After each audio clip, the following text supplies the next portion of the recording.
வணக்கம்.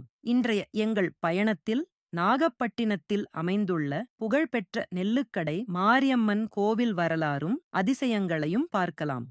பல நூற்றாண்டுகளுக்கு முன்பு நாகை நகரில் பெரிய நாகத்தம்மாள் என்ற ஒரு வணிகர் இருந்தார். அவர் நெல் விற்பனையாளர். ஒரு நாள் மஞ்சள் சேலை போர்த்திய அழகான பெண் ஒருவர் வந்து நெல் கேட்டார். ஆனால் அந்த பெண் கண்முன்னே மறைந்து விட்டாள். அந்த இரவு அந்த பெண் அவர் கனவில் தோன்றி, நான் மாரியம்மன், உன் கடைக்கு அருகே உள்ள வேப்பமர நிழலில் இருக்கிறேன். என்னை வழிபாடு செய், உனக்கும் உன் ஊருக்கும் நன்மை உண்டாகும் என்று அருளிச் செய்தாள்.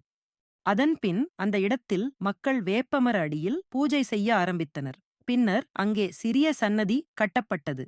காலப்போக்கில் அது பெரிய கோவிலாக வளர்ந்து இன்றைக்கு நாம் காணும் நெல்லுக்கடை மாரியம்மன் கோவிலாக பிரபலமானது. கோவிலின் மூலவர் மாரியம்மன் 4 கரங்களுடன் அருள் பாவமாக உள்ளார். அம்மன் சயம்புவாகவே தானாகவே தோன்றியவள் வழிபடப்படுகிறார். கோயிலில் விநாயகர், முருகன், ஐயனார், எல்லையம்மன், பெரிய அச்சி, காத்தவராயன் ஆகிய தெய்வங்களுக்கும் சன்னதிகள் உள்ளன. இந்த கோவிலின் சிறப்பு செடில் விழா. சித்திரை மாதத்தில் கிராண்டாக நடத்தப்படும் இந்த விழாவில் ஒரு பெரிய மரக்கொம்பை செடில் சுழற்றுவர். குழந்தை வேண்டி விரதம் இருந்தவர்கள் பெற்ற குழந்தைகளை செடிலில் ஏற்றி வைக்கும் வழக்கம் உள்ளது. இது அம்மனின் அருளால் கிடைத்த வரம் என்ற நம்பிக்கையால் செய்யப்படுகிறது.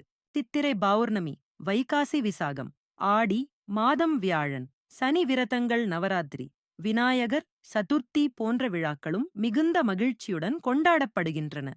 இன்றும் ஆயிரக்கணக்கான பக்தர்கள் நெல்லுக்கடை மாரியம்மனை தரிசித்து தங்கள் விருப்பங்களை வேண்டுகின்றனர். இந்த கோவில் நம்பிக்கை கொண்டவர்களுக்கு அருள் நல்கும் தாயாக விளங்கிக் கொண்டிருக்கிறது.